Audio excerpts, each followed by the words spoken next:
Hello everyone, my name is Otavio and this is the Galilean Library. Today I'm going to be doing a tag, the Epic Reads tag. And I was tagged by the lovely Bree from Bree May, and you can check her channel down below. Not only is she a great booktuber, she's also a narrator for audiobooks. You can check her stuff on her channel and just subscribe to her, she's great. In this tag we're supposed to answer 8 questions and here they are. Question number 1. If you could invite any author and one of their fictional characters to tea, which ones would you choose? Alright, so I'm totally gonna do this based on the character and not on the author. I would invite Shara Thivani from City of Stars by Robert Jackson Bennett, and I know nothing about Bennett, but I know a lot about Shara, and Shara is amazing. I would love to have tea with her and discuss the history of the continent. She is fantastic, one of my favorite characters of all time, and definitely one of my favorite female characters. She's very well realized, and I would love to have a good long conversation with her. And I don't know about the author, but I mean, for you to be able to create such an awesome character, I'm sure he has a lot to say as well, so he is definitely welcome. Yeah. Question number 2. Which book did you wish had a sequel but doesn't? Alright, so for this one I'm gonna pick the Mistborn trilogy, and I think the Lord Ruler is such a fascinating character, and we don't really get to know him that well. It's more, guesswork, and I think having a prequel based on him would be fantastic. So I'm just throwing it out there. I know Brandon Sanderson is a writing machine, so I'm sure he can deal with that while finishing the Stormlight Archives as well, and the many other series he's working on. So yeah, please do that, please. Yes. Question number 3. Which 2 characters from 2 different books would make a good couple? And I've had a little bit of trouble with this question because I'm not that big on couples and matching, and I don't know, I just don't enjoy the whole love triangle, love couple thing in books as much as a lot of people do. And I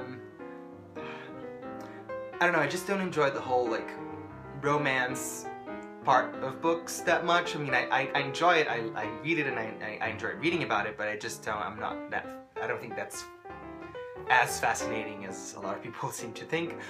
But I did come up with an answer, and the answer is Sir Sparhawk from the Elenium trilogy and the Temuli trilogy as well from David Eddings, and Shara Thivani, the one I mentioned that I would invite to tea.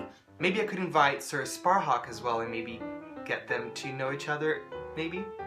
I think they would be a fantastic couple. They're both really badass, and they are, I don't know, they're just great characters all on their own, and I think they would form a great couple.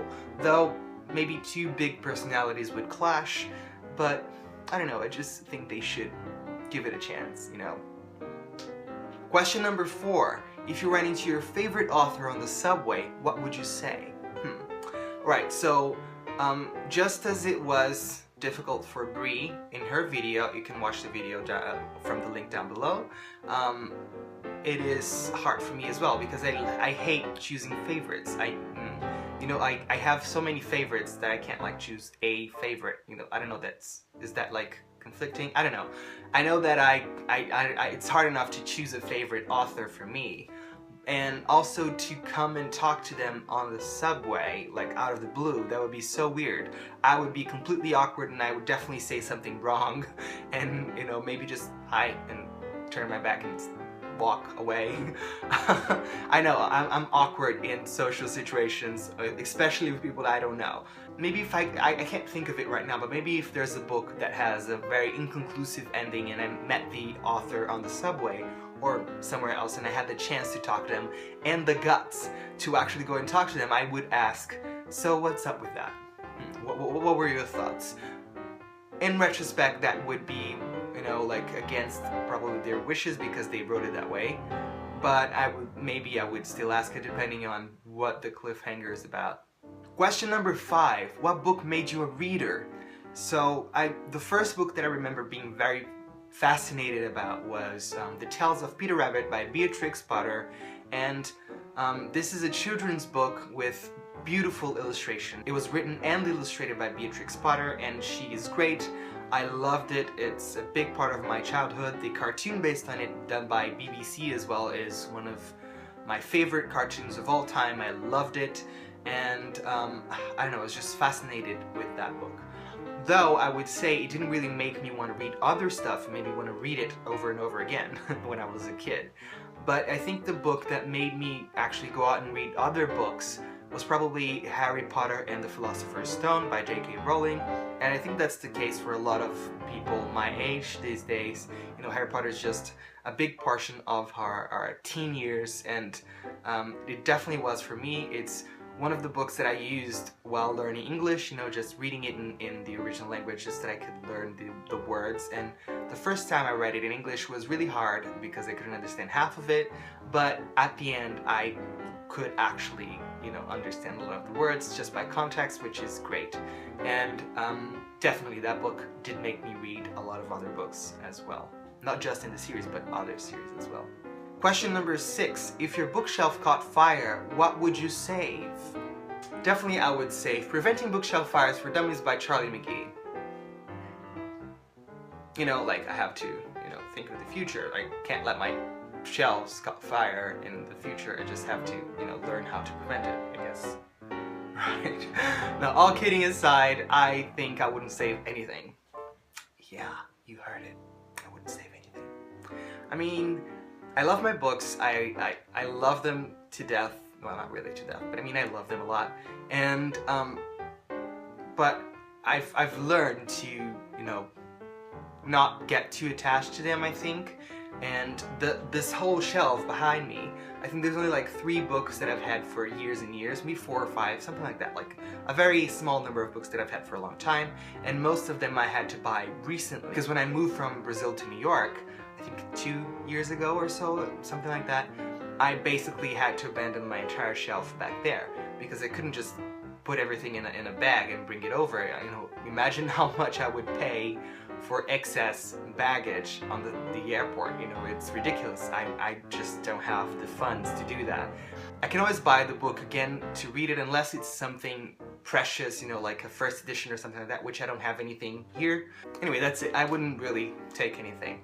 And that's the reason, because I try not to be too attached to the actual physical books. Maybe the stories, yes, I do get attached to the stories, but not the actual books. Well, if I did have Preventing Bookshelf Fires for Dummies, you know, this wouldn't even be a question.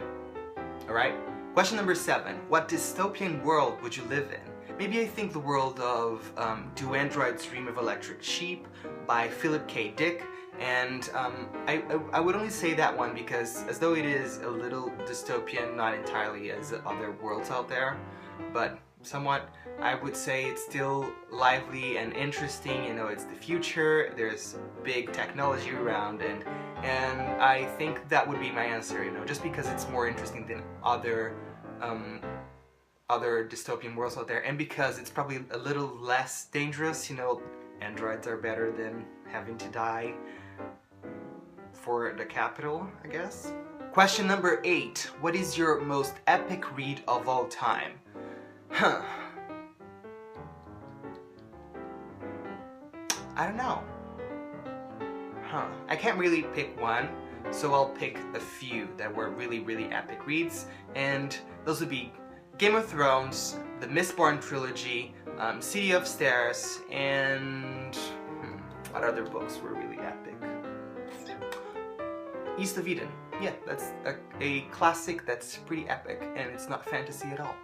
Yeah, there you go. Those 4 books I think were probably the most epic books I've read, and yeah, I'm satisfied with them. Anyway, that was it, and I'm supposed to be tagging people for this, but I haven't thought about it before filming, so if you guys want to do it, do it. You have my blessing. And that was it for today. Thank you for watching, guys. If you want to see more, click subscribe, and you can also follow me on Twitter at Galilean Books, and I'll see you next time. Ciao. Sometime I'll reread so vast. It stretches between, he doesn't really question the premise, do a book talk on it. And question 8. What is your most epic read of all time? I'm changing the premises.